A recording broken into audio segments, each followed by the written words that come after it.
राजबाड़ी का श्राप। एक युवा दंपति का खौफनाक अनुभव। बंगाल में एक पुरानी और भव्य राजबाड़ी अंधेरे में डूबी हुई थी। युवा दंपति को इस विरासत में मिली संपत्ति में रहते हुए अजीब घटनाओं का सामना करना पड़ा। रात में रहस्यमयी आवाजें, दीवारों पर चलते हुए साए और आत्माओं की चीखें उन्हें चैन से जीने नहीं दे रही थीं। उन्हें पता चला कि राजबाड़ी के पिछले मालिकों की आत्माएं अभी भी वहां भटक रही है, अपने दर्दनाक अंत का प्रतिशोध लेने के लिए। अरुण और सुमन, एक नवविवाहित जोड़ा, कोलकाता में रहते थे। अरुण के दादा की मृत्यु के बाद उन्हें बंगाल के एक दूरदराज गांव में स्थित एक पुरानी राजबाड़ी विरासत में मिली। अरुण ने सोचा कि यह उनके लिए एक सुनहरा अवसर है और वे दोनों वहां रहने के लिए चले गए। पति अरुण एक पेशेवर इंजीनियर था जिसने अपने जीवन में बहुत मेहनत की थी। उसे पुरानी इमारतों और इतिहास में गहरी दिलचस्पी थी। पत्नी सुमन एक स्कूल टीचर थी जो अपने शांत और सरल स्वभाव के लिए जानी जाती थी। उसे नया घर देखकर खुशी हुई, लेकिन वह राजबाड़ी के अतीत से अनजान थी। राजबाड़ी में पहुंचने के बाद अरुण और सुमन ने देखा कि यह जगह बहुत ही खूबसूरत थी, लेकिन उसमें एक अजीब सी उदासी भी थी।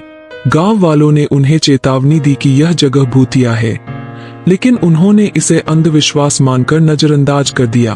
पहली रात जब वे सो रहे थे, सुमन ने अजीब सी आवाजें सुनी। उसे लगा कि कोई उनके कमरे के बाहर चल रहा है। उसने अरुण को जगाया, लेकिन उन्होंने इसे हवा का खेल मानकर सो जाने की सलाह दी।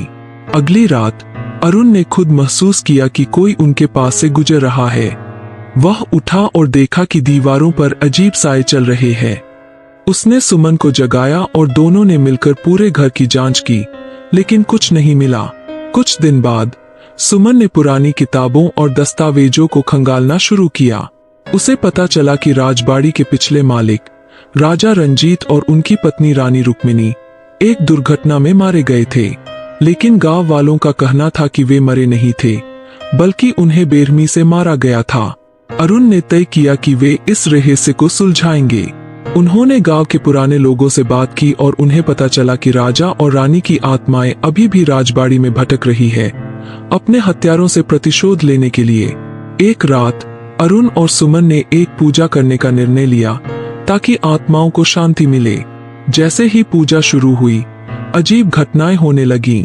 दिए बुझने लगे, हवा ठंडी हो गई और अचानक से राजा और रानी की आत्माएं प्रकट हो गईं। राजा और रानी की आत्माओं ने अरुण और सुमन से कहा कि वे अपने हत्यारों का बदला लेना चाहते हैं। अरुण ने कहा कि वे उनकी मदद करेंगे, लेकिन तभी एक तेज चीख गूंजी और सब कुछ शांत हो गया। अगली सुबह अरुण और सुमन ने देखा कि राजबाड़ी का माहौल बदल चुका था। वह जगह अब पहले से भी ज्यादा डरावनी लग रही थी। अरुण और सुमन आज भी राजबाड़ी में रहते हैं, लेकिन वे नहीं जानते कि क्या वे वास्तव में आत्माओं की मदद कर पाए या वे खुद किसी श्राप का हिस्सा बन गए हैं। राजबाड़ी के रहस्य आज भी अनसुलझे हैं और उन दोनों के जीवन पर एक भयानक छाया की तरह मंडरा रहे हैं।